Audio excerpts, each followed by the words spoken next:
Welcome, everybody. Thank you so much for being with us. I'm EJ Owens and I lead the commercial team for impact.com across the region.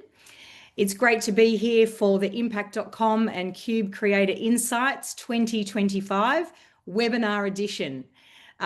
It's great that so many of you are joining us today for the webinar, whether you're a marketer, an agency or tech partner. We're very much looking forward to presenting the findings of our third annual Southeast Asia e-commerce influencer marketing report in partnership with Cube. That is a mouthful. Before we get into the study, I wanted to share a little bit about impact.com and how we've been thinking about the world from a marketer's perspective. For those of you who may be new to impact.com, we're a business built to help brands create more impact and be more profitable with their partnerships. It's literally in our name. We provide the technology and the tools for brands to work with any type of partner, whether it be affiliate, influencer, content publisher, B2B, or even their own customers. And we help them to then build and grow out their community, making sure that they're seen, heard, and talked about. Now, I imagine for many of you joining us today, and some of you are the brands that we talk to all the time, it is harder than ever to be seen and heard. And it's costing even more to acquire new customers. Over 60% of dollars spent within performance marketing continues to be spent on paid search, paid social, and programmatic display. And in this environment, brands are looking to outbid competitors, they're chasing attention, they're paying more and more for potentially diminishing returns, optimizing for clicks and hoping for conversions. We know this dynamic is not sustainable. And we know through our conversations that you're trying to find better ways to attract customers. But how do you do that? When you're evaluating various channels around performance, how do you know that you're getting incrementality for your marketing spend? And there's another challenge. Consumers have high expectations of brands, and they're more distrustful of advertising than ever. They're not just buying because a brand says they're the best, they need proof. So they dive into Instagram reviews, they watch TikTok videos, they turn to trusted creators, and of course, they're asking their friends and family for recommendations. They're the ones in control of their buying journey. Think about your own buying behavior for a moment. Chances are, at some point, you've tuned out the advertising noise yourself and dialed up your research habits. And you're not alone. 80% of Gen Zs say they're bombarded with ads, and most believe brands lie about their products and services. That's grim. 70% of Gen Zs and millennials won't trust a brand without doing their own research. And 89% of people trust personal recommendations over pretty much any other advertising channel. So people aren't just distrustful of traditional advertising, they're actually disinterested, and they're taking matters into their own hands. In fact, we're seeing this seismic shift in consumer behavior, and what it's done is fundamentally evolved the traditional marketing funnel into something that looks a little bit more like this, more like a cyclical journey, from discovery to research and engagement, to conversion, retention, and now, of course, to advocacy, where your own customers can become amplifiers of your brand through their recommendations. In fact, every stage of this customer journey, your customers or your potential ones are tuning in to their communities, to their trusted sources of information to guide their purchase decisions. It's fair to say, therefore, that the line between content and commerce is blurred, because consumers are now empowered by their ability to connect with one another and share real experiences. When it comes to building trust, community is becoming more important than ever, which means brands need to find a way to be part of it. And that requires building relationships with trusted community voices, like partnering with creators, with ambassadors, with affiliates, with other publishers. Even your own happy customers can be a loud and loyal voice in recommending your brand to others. Your relevance as a brand, in fact, increasingly depends on others carrying and supporting your message, not just what you're saying in your ad. And no ad, no matter how targeted, can compete with a friend saying, you just have to try this. This is the power of partnerships and of creating a community around your brand. Investing in partnerships means investing in the future, and we think the channel deserves more attention. We have to adapt, but change is hard. Partnership marketing is not quite as easy as just buying impressions or clicks or turning on a campaign switch. It's built on relationships, it's built on collaboration and trust. And we know, all of us, that these things don't just happen. Yet the customers that we work with tell us a lot, just how much incremental revenue this channel delivers. So it's worth it. And this is what we're working on at impact.com. We're thinking into the future. We're working on how we're making commerce partnerships easier. Easier to create, easier to manage, easier to optimize. Our goal fundamentally is to make partner-led marketing not only effective, but scalable. And like all hard things, we think it's worth doing because it does pay off. So what is our ask of you? We're asking you to reimagine performance marketing and the attention that you're giving to the partnership channel, because the opportunity is clear. 60% of performance marketing dollars today is still spent on paid search, paid social, and programmatic display ads, yet only 2% is invested in partnerships, despite the enormous incremental opportunity that it presents. Partner-led programs are proven to deliver lower customer acquisition costs, better customer lifetime value, and stronger brand equity. And when 83% of people trust personal recommendations, 4 out of 5 of us are reading reviews, and we're researching products at least 3 times before we buy, these are now the pivotal points in the modern consumer journey that matter. And brands that show up where their customers are earn attention because they are tapping into the communities that amplify their brand. Here's a great quote from Ben Harms from Arch Rival that sums it up perfectly. Marketers no longer build brands. The community around the brand does. Olipop prebiotic soda is one brand that's doing this really right. Instead of solely relying on paid media, their goal was to reach their health meets delicious audience. They partnered with creators and registered dietitians whose lifestyles and values reflected their own. In short, it was a group of relevant, passionate creators with an authentic voice versus just anyone with a hashtag.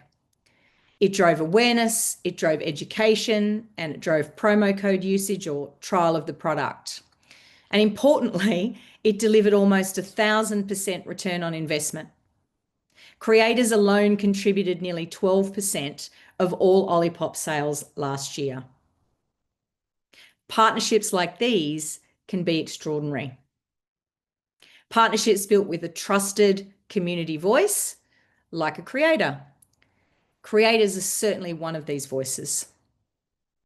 In fact, you could say creators are the new affiliates. They're the modern publisher. They've become an integral part of consumers' lives. They're trusted to share their authentic reviews and brand recommendations, and they're doing it through real stories. Creators have the ability to create awareness and to sell in the same breath. That is performance marketing. So we need to adapt. Yes, it's harder than buying ads, but it's worth it. Don't just take our word for it. Hear it from arguably one of the largest brands in the world, Unilever, who are making a significant bet on influencers to invest in their future. 50% of their media budget will be spent on social channels, and they're increasing their influencer marketing investment by 20x. For them, this is not just about whether the returns are higher versus what they've done in the past. This is about whether they're higher versus any alternative allocation of funds today. This strategy, this stake in the ground, you could say, from one of the largest brands in the world, should be enough to make us all take notice. So we say it's time to reimagine performance marketing. Partnerships shouldn't just supplement your strategy because they're key to unlocking your customers' communities and to showing up where they are with the voices that they want to hear. And that's why we're all here today, to reveal the latest data on one of the most exciting and relevant partnership types, the creator economy, specifically for Southeast Asia, something we've been working on for the past 3 years with Cube. And now, of course, it's my pleasure to welcome to the screen, direct from his living room, founder of Cube and valued partner of impact.com, Simon Torring. Thank you so much, EJ. Good morning, everybody. I guess at least good morning for most. Let me just go ahead and share my screen. All right, everybody should be able to see a blue page now. So look, thank you everybody for tuning in this morning. I can see the attendance count keeps ticking up, and we're really setting some records here. Hope you're all well out there. So this morning I have the great pleasure over the next 25-30 minutes of sharing some of the highlights from our newly published research report on e-commerce influencer marketing in Southeast Asia. It's a report that we have now been doing for 3 years in close partnership with impact.com, and I would like to share a special thanks to impact.com because they believed in this field of research and topic of research very early. And we have some pretty interesting learnings again this year. Just a little bit of background on what we are studying. So the core research question we started with 3 years ago is just how important is influencer marketing for e-commerce in Southeast Asia? Since then, the topic has broadened a fair bit, and we are now both covering all of the trends around influencer marketing, as well as this year diving much closer into affiliate marketing, which more and more is really merging with the influencer area. We speak to customers. So every year we have surveyed 2,400 consumers across the main 6 markets in Southeast Asia. We've also spoken with dozens of industry leaders. This is everything from agency representatives to brand e-commerce leaders, brand marketing leaders, influencers themselves. And then we have conducted quite rigorous desktop research, for example, on the commission rates of affiliate marketing in different countries and on different platforms. Today is 25 pages. But that's only a third of the full report. So I would encourage everybody, if you haven't already, to download the report on Impact or Cube websites, and you'll be able to see all of the content with all of the deep dives, including kind of baseball cards with key stats for each of the markets. So if you're looking after Thailand or Malaysia or Indonesia, you can find all of the key stats in one convenient place. Just a few words about us. Cube is a market data and market insights firm. So we focus really completely on e-commerce, and I would say 80-90% of that focus is in Southeast Asia. It's a company that I started along with my co-founder about 3 years ago to try and bring better insights to this industry, and we're now proud to work with a lot of the big consumer brands, internet platforms, investors, agencies in and around e-commerce with a team of now pushing about 60 people across Southeast Asia. So getting into the meat of it, I think starting with some of the key takeaways from this year's report.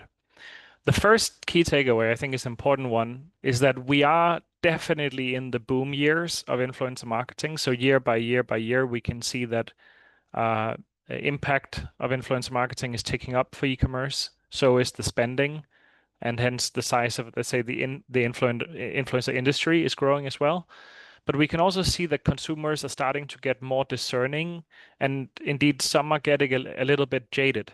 And I think a good way to explain this is that this is the first year where we are starting to see a bit that influencers are no longer treated like a kind of challenger voice in media, but they are now seen as more and more, they are kind of the new celebrities, and hence they're held to higher standards, and consumers are getting a little bit more let's say, distrustful about just taking everything they're saying at face value. They know that there is a lot of commercial thought behind the things that influencers are recommending now.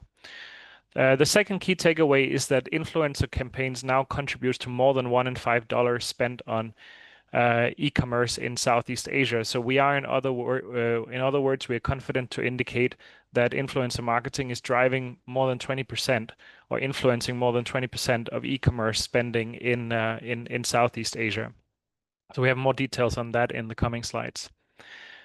The third point I want to call out here is that we are seeing as the influencer, uh, uh, let's say, landscape is evolving, we are also seeing some new types of influencers coming up. And one of those is the what we can call the key opinion sellers, a KOS, along with the KOLs that we all know, who are really emerging as a standalone segment of influencers that focus mainly on commerce and who are all about driving as much purchase on their channels and in that moment as possible.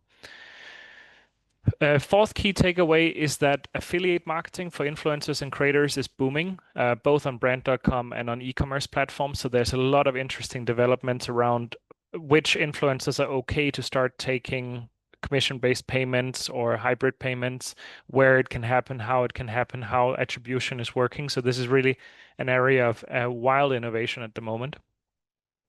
And then the fifth is that we've been touching a little bit on kind of the potential role of AI in influencer content and influencer marketing, actually in the last in all of the three reports we've done, but this year obviously more than the prior ones. And so I think the key takeaway here is really that we see the last technical bottlenecks for AI influencer content are rapidly going away. So most content we believe will be automatable by 2027. That doesn't mean that it will be automated. It just means that the technical barriers are going away quite quickly, and I think the industry will need to figure out what that means for us all. Now, getting into the meat of it, and I think it's important to ground this in some numbers about the size of e-commerce, because we are actually, for this report at least, we are only touching the part of the influencer marketing industry that concerns e-commerce. So influencers obviously also drive outcomes outside of physical goods retail and in physical channels. So in a sense, the industry is even bigger, but we are looking at e-commerce. So we are this year estimating that there will be about 190 billion US dollars of e-commerce sales in Southeast Asia in total, which would be a 15% growth versus last year. And we are, in a sense, in the second decade of e-commerce, where these like mid-teens growth rates across Southeast Asia is what we should get used to. The big exception being Indonesia, that has a sub 10% growth rate now due to some specific factors. But this is a very, very large market. And this 190 figure, we are going to be calculating some ratios on. So that's an important one here. Now, where is this coming from? I'm here not so concerned with the left side of the picture, where, let's say, the sales are of this 190 billion is breaking down to. But the point I'm more keen to make is that Southeast Asia is really an e-commerce market that is quite highly consolidated now. So we have something like 70% of the online sales in the region happening on marketplace platforms, along with about 5 to 7%, depending on the market, on brand.com. Then other channels, e-retail, quick commerce, cross-border, social commerce make up the rest. But it also means that when we're talking about influencer marketing and affiliate marketing, the channels that matter the most are indeed marketplaces and brand.com. So how much of this $190 billion of e-commerce sales is influenced by influencer marketing? We have been estimating these ratios now for 3 years running, and we do it primarily by speaking to those that deploy these budgets. So that is both agencies and brands across Southeast Asia, where we have surveyed and spoken with dozens of them.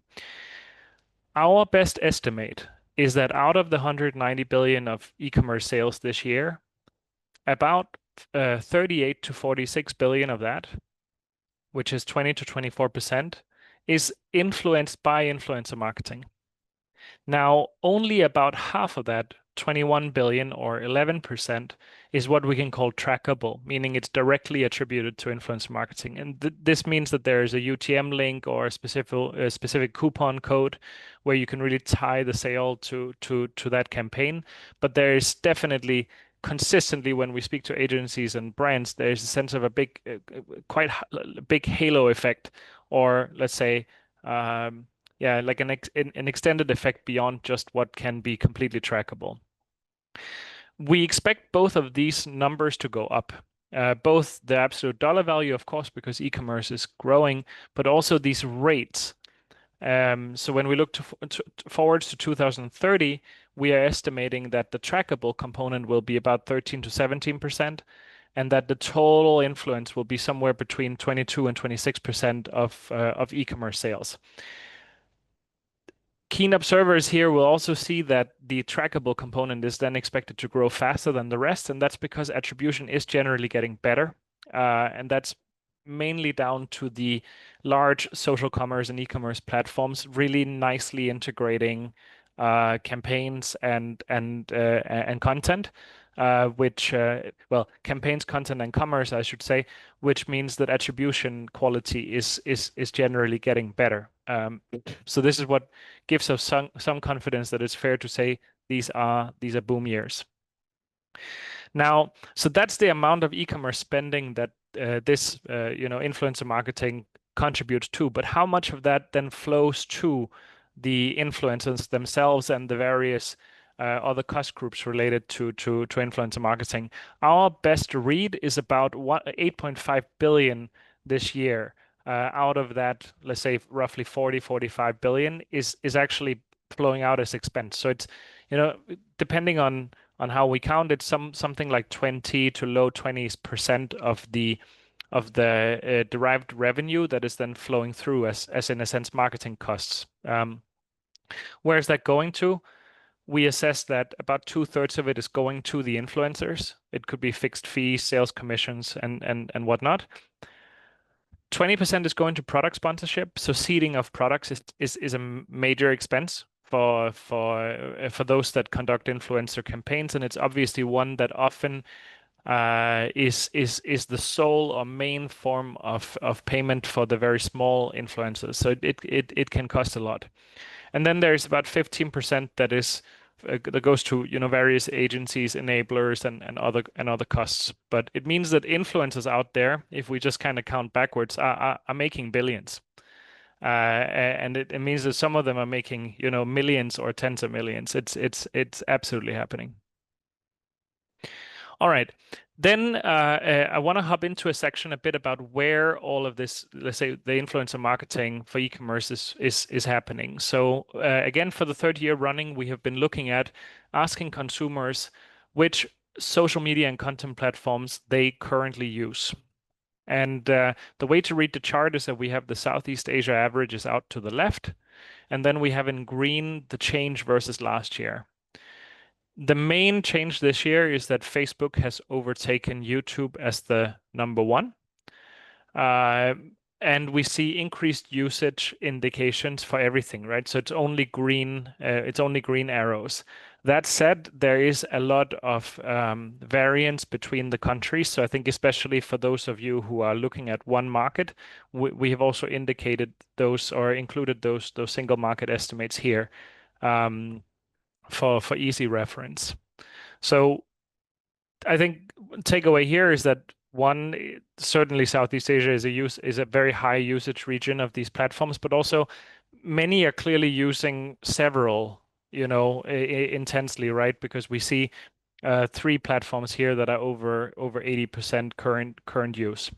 So that's the one axis, kind of like where are people spending their time. But we then also want to understand of that time, how much of that is then spent with influencers and in this case also celebrities. So what we ask here is for these platforms, where you know what kind of content are you consuming? Basically, assume you have 100 points to give out between influencer and celebrity content, friends, families, content from brands and retailers, and other individuals and organizations. And here, I think what's quite staggering is that YouTube really continues to shine here. It's compared to the other platforms, it's in a different league in terms of the concentration of time spent on influencer and celebrity content, and we even see it increasing versus last year. So I think the point here is really that TikTok is certainly coming and becoming more and more relevant, but YouTube is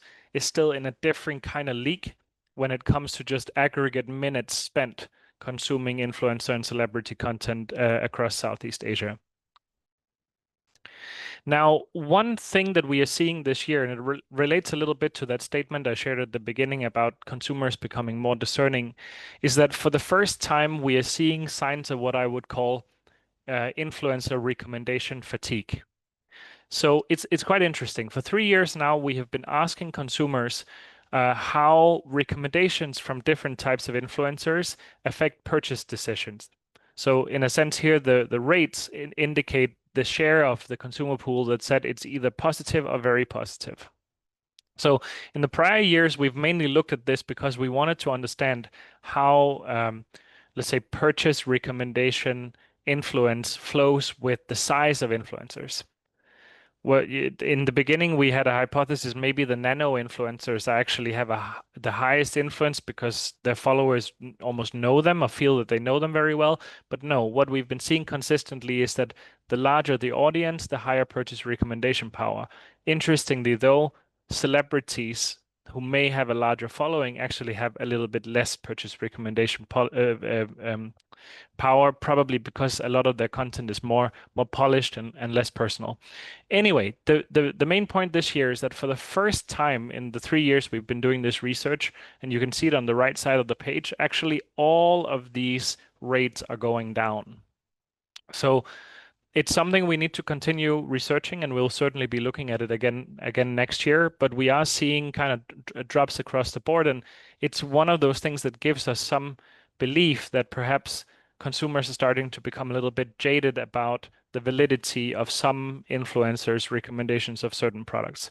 Interestingly, the drop is the highest for those celebrities and mega influencers, right? So it could also look like perhaps a bit of a positive development for the smaller influencer segment, at least on relative basis. So this section, which broadly is about kind of consumers' behavior and spending, is in the full report, probably 15 or 20 pages. So I would really, you know, for more of these stats, we have a lot of it. For today, though, I will move on to one of our deep dive topics for this year, which was all about affiliate marketing. And we've started to look at this because I think, especially with the rise of TikTok Shop, we really saw that affiliate marketing, which has been around for a very long time, was starting to merge or get closer to e-commerce in some new and quite interesting ways. And we're seeing that both on the e-commerce platforms, but also on brand.com, which, though it is a smaller channel in Southeast Asia, provides a lot of flexibility about affiliate campaigns. So both are certainly very relevant. For our study, we are in a sense leaving aside the kind of coupon and cashback platforms, as well as the influencer or the affiliate marketing that's happening on social platforms. So it's mainly just what's happening in an e-commerce context. So what are we learning about that? First and foremost, I think we can conclude this year that affiliate marketing is really very active for e-commerce in Southeast Asia. More than 80% of consumers say that they have purchased products online via affiliate links, which personally, myself and the team, we were quite surprised about. So if you see on the left side of the page, have you ever purchased a product through an affiliate link that directed you to the following platform? Brand.com, more than half, and e-commerce platforms, 90% of respondents. So when we add that up, it adds up to about 83%. Which category have you purchased through an affiliate link? We see this, it flows quite well with everything we've been seeing on influencer marketing in the past, which is the beauty and fashion are definitely the two biggest, most common categories. We were also keen to understand a little bit how consumers look at affiliate marketing and affiliate links in general. Whether they would perceive perhaps as something negative because it's like, oh, this influencer is just trying to like get a deal out of me, or I can't trust the recommendation. What we found was interesting, and that is that across Southeast Asia, about 60% of consumers view affiliate links positively, citing, some trust, reassurance, curiosity. Then we have about 32% of the respondents who are giving us more neutral statements, and then only about 8 are negative. So um, uh, nowadays, when we do surveys, we can collect all of this qualitative input and parse through it quite quickly with Gen AI as well. So we have a lot of quotes here, right? Actually, 2,400 quotes behind this question. So on the positive side, we hear some of these quotes. I trust them, and I'm likely to buy if I need the product. I support creators through affiliate links if I like their content. That's interesting, right? So it's almost like I want to, maybe if I was going to buy something anyway, I want to see if I can support the creator by buying it through an affiliate link, almost to support them. So I think that it certainly gives some confidence and encouragement that this is happening and it's kind of here to stay. Now, I think there's this page and the next one, there's a lot of content on them, and I think they are in a way better digested sort of quietly with a cup of coffee. So I won't go too much in depth, but the point here is that we're seeing that the affiliate marketing ecosystem for e-commerce is changing very quickly and has already many facets because you have the different platforms and brand.com solutions that are quite different. Um, so for example, when it comes to like which platforms are funding some commission on their own, what are the general levels of seller commissions, who can be an affiliate, and what types of buyer context and categories are these, where can you go to do campaigns for different categories? It's really worth thinking through that because it is not uniform. The second is that there is a big topic around attribution. Creators care about attribution because they want to get paid as much as possible for driving traffic to things, and brands want to have very tight attribution so that they don't end up spending on campaigns that they don't feel created real value. And this is moving very, very quickly. So for example, direct attribution, how do different platforms treat it when a buyer is purchasing exactly the product, and when a buyer ends up purchasing exactly the product that was linked to, but also indirect attribution. What happens if a creator is able to drive traffic to an e-commerce platform, for instance, where the consumer ends up buying something else than what the link was originally for?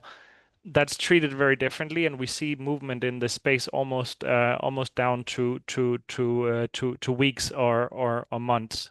So competition for the best affiliates also looks like it is going up.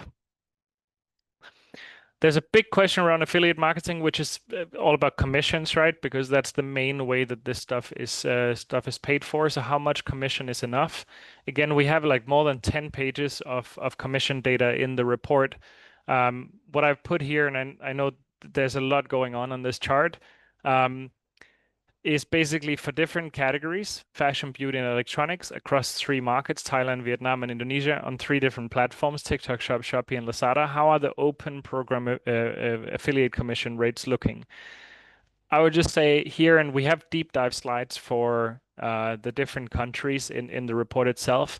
For me, the main takeaway I have from this is that there are no real uniform rules here.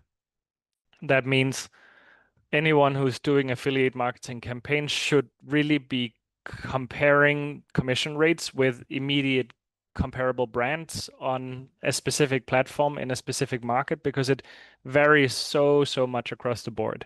What we can see at a high level is that those categories that have higher gross margin, like fashion and beauty, have 2, 4, 6 points higher commission rates than those with low gross margin, like electronics. But this is not probably very surprising. There's just simply more gross margin to share with affiliates. One thing we are, though, seeing in this intersection between influencer marketing and affiliate marketing is that there is a new type of influencers that are coming up. So we have our KOLs, and I think the best explained as those like really Instagram era, huge, very well curated influencers. They have high selling power, but they generally don't want to dip into too much performance-based campaigns. Some are trying a little bit. It's a bit awkward sometimes. What we are, on the other hand, seeing is that there's really the rise of this new group of influencers we can call key opinion sellers, who have very high selling power and large audiences too, but they're not shy about selling. They are really, really intentful about selling and are, in a way, also aggregating deals for their audience. So they are negotiating deals for their audience with brands and manufacturers as well. Uh, a couple of examples of these KOS, and we're seeing them really across Southeast Asia in big ways. Is here some examples from Thailand, where we have Mr. William as well as Pimri Pai, who both are, I think, good examples of this kind of the KOS archetype. Um, they're all about shopping. So when they do live streams, they are loud, they are wild. It's all about flash sales. It's about here and now. It's about drawing viewers. The example on the left, I think, is particularly wild because you have here William, who only does a few live streams per month, but where viewers really know that when he's live, they're in for a treat. He's working here with the Indonesian skincare brand called Skintific, but he's also doing, you can see all these iPhone boxes in the front of the screenshot. So he's likely sponsoring those to his viewers and kind of giving away at random times. He's giving away iPhones, other Apple accessories, and it's all to get the viewership up. So you can really see he's treating this like a media funnel where he needs to get his viewership up so that he can sell so much Skintific product and get what is definitely a very generous commission for that. So I think the takeaway we're taking from this is really that there was a time kind of in the rise of TikTok Shop where a lot of the um, let's say incumbent mega KOLs were kind of trying to dip into live streaming and short form video and things like that. And for some of them it worked, but for many it didn't. Now, though, there's really a new segment of the influencer space that is carved out for these key opinion sellers. Uh, and when we look at, for example, at TikTok Shop performance in categories like fashion and beauty, almost all of the top brands have to use these kinds of KOS to get to the sales volumes that they want. So I think it's a question for marketers now, really considering how they can fit into your media mix and your campaign mix in ways that are still accretive to your brand and consistent with your brand. All right. So with that and kind of coming towards the end, a good tradition for this report is that we have always put in some predictions. In the past, it's been 2 or 3 different subjects. This year, I think just with everything that's going on in AI, we are focusing our predictions this year solely on AI.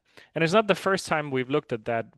Last year, for example, we made I would say, quite bold conclusion where we said that AI influencer adoption in Southeast Asia was not really limited by consumers' willingness. It was more limited by technological factors. It was just not good enough. But that consumers are actually quite open to AI influencer content when it's good enough.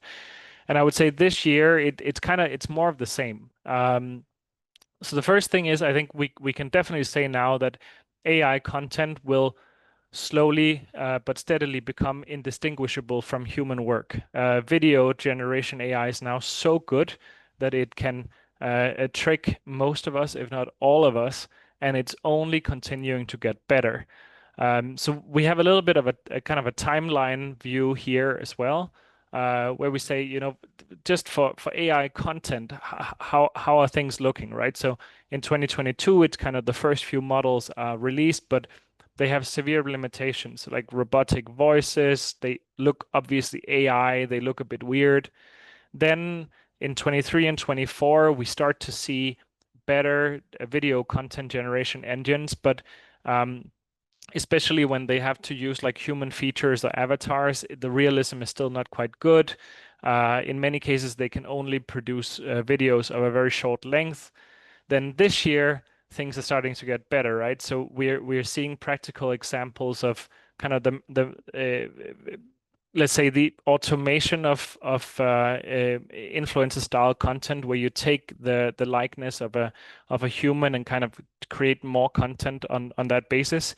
Um, and we are starting also to see that, this is already where things are getting a little bit muddy. So there are instances where brands are taking two or three influencers' faces and kind of merging them and creating automated AI content that to many viewers will look familiar, but you can't quite tell why it looks familiar.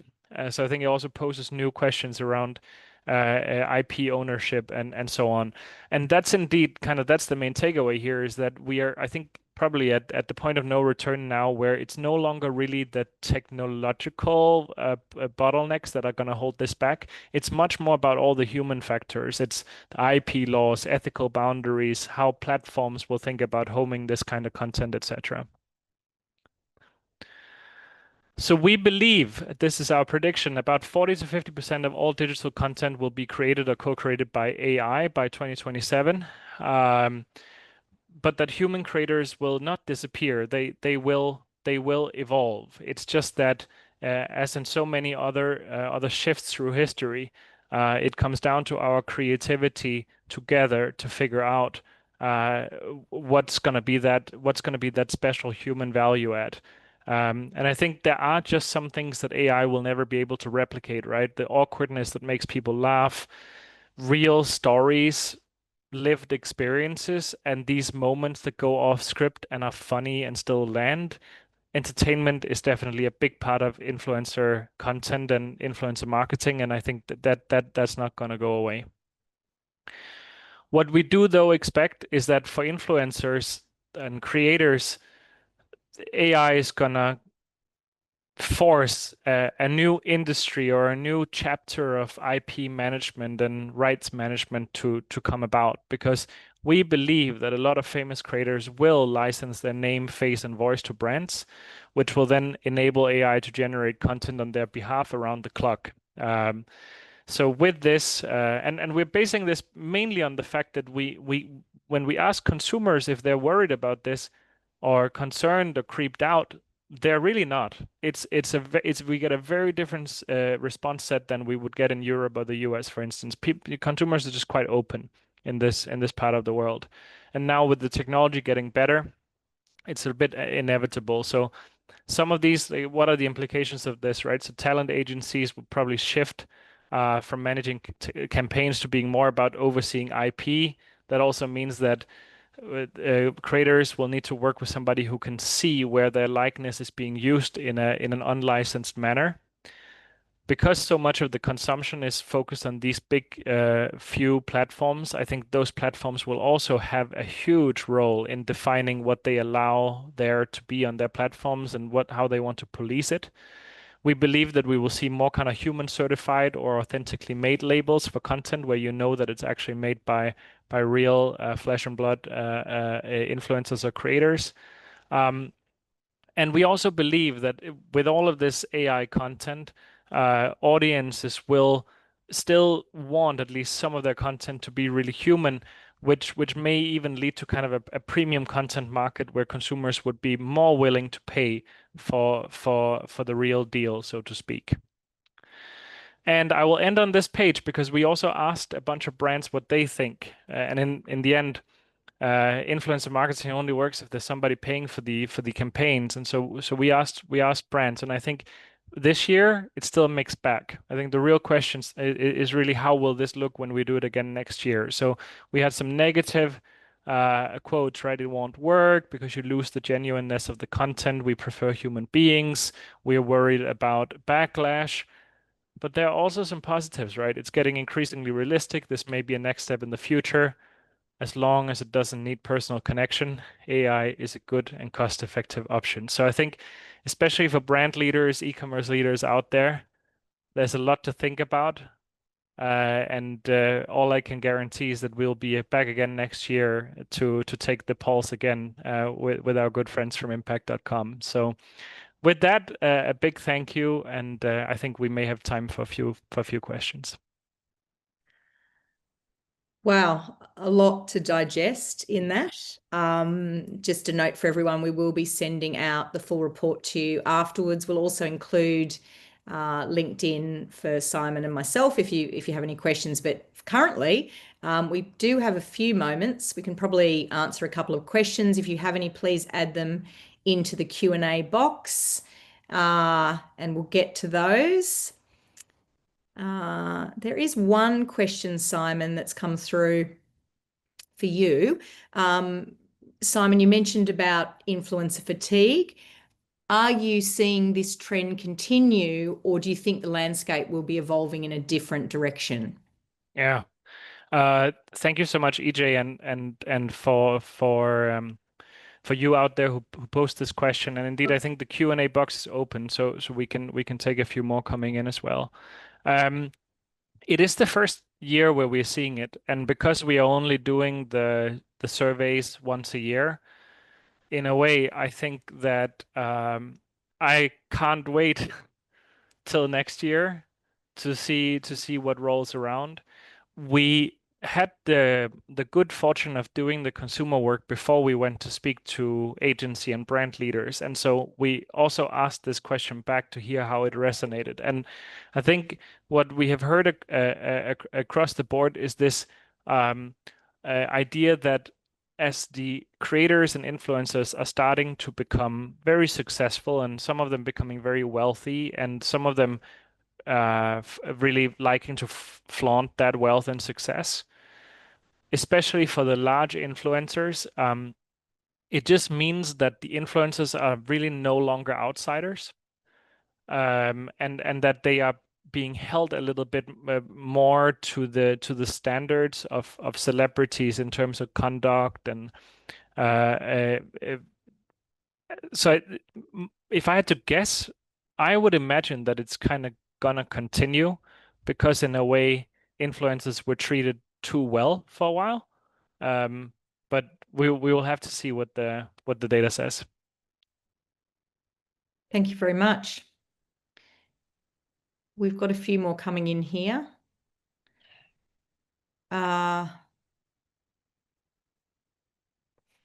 Sorry, 1 second. Oh, good.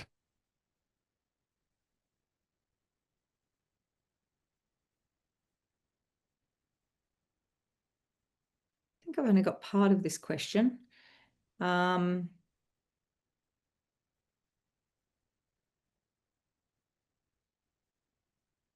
Sorry.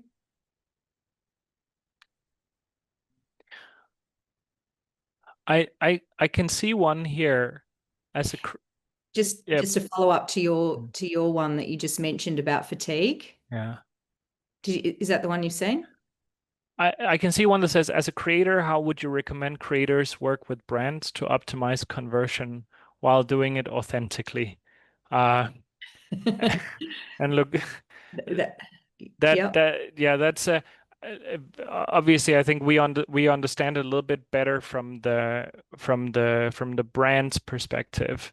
All I can tell is that certainly almost all influencers and creators are very open about the fact that they are seeking commercial partnerships. So I think there's really no reason to be shy. And even though we can see that the purchase recommendation power has gone down, we are also seeing in the content and in the research many indicators that consumers are enjoying following influencers and they're doing it more. So one of the slides that are in the report but are not was not in my sharing today is the average of how many influencers or creators that consumers are following, and we have seen that for all 3 years going up. So I think it's a good time to try some new things and don't hold back. Yeah, I might just add to that as well, just in terms of the way brands are working. We have, one of our customers, Castlery, they operate across APAC and of course the US. In the US, the creator economy is a little bit more mature. They're generally more open to a performance model, a CPA model. Certainly across APAC, it does depend on the creator and the level of creator, but certainly where authenticity is really important, first they sort of prioritize the content and doing the content in the way that they need to do it authentically first, to build trust with the audience before actively promoting a brand, before directing to a particular sale. That's what we found with this particular brand, but also with a number of cases as well.